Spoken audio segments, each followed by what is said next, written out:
প্রধান উপদেষ্টা হিসেবে শপথ নেয়ার পর প্রথমবারের মতো সচিবালয়ে গেলেন ডক্টর মোহাম্মদ ইউনূস। উপদেষ্টা পরিষদের অনুষ্ঠিত বৈঠকে সভাপতিত্ব করছেন তিনি।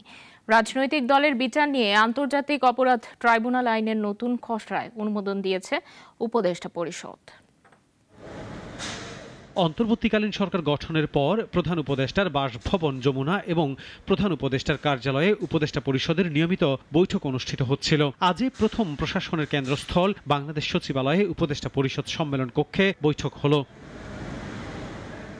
সভা শেষে মন্ত্রিপরিষদ সচিব ডক্টর শেখ আব্দুর রশিদ সচিবালয়ে এক ব্রিফিংয়ে জানান, আন্তর্জাতিক অপরাধ আইন সংশোধনের খসড়া অনুমোদন হয়েছে। অধ্যাদেশ জারি হলে মানবতাবিরোধী অপরাধে রাজনৈতিক দলের বিচারে সুপারিশ করতে পারবে ট্রাইব্যুনাল। একটা মামলার প্রসিডিং চলছে, প্রসিডিং চলা অবস্থায় কোনো একটা পয়েন্টে অথবা একটা ছোট্ট অর্ডারের বিপক্ষে সংক্ষুব্ধ পক্ষ আপিল করতে চাইতে পারেন।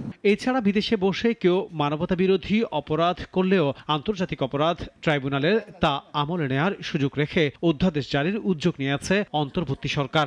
কিছু কিছু অপরাধের স্থল আগে ঠিক করা ছিল শুধুমাত্র বাংলাদেশের অভ্যন্তরে, এখন বাংলাদেশের বাইরেও যদি আন্তর্জাতিক অপরাধ ট্রাইব্যুনালের পারভিউভুক্ত জুরিসডিকশনভুক্ত কোনো অপরাধ সংঘটিত হয়ে থাকে, সেগুলিও এই নতুন সংশোধনের মাধ্যমে ইনকর্পোরেট করা যাবে। সচিবালয়ে শিক্ষা মন্ত্রণালয়ের কার্যালয় পরিদর্শন করেন প্রধান উপদেষ্টা।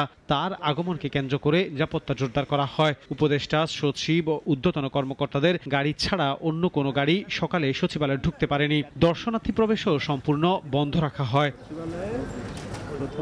আনোয়ার হোসেন, নাগরিক, ঢাকা।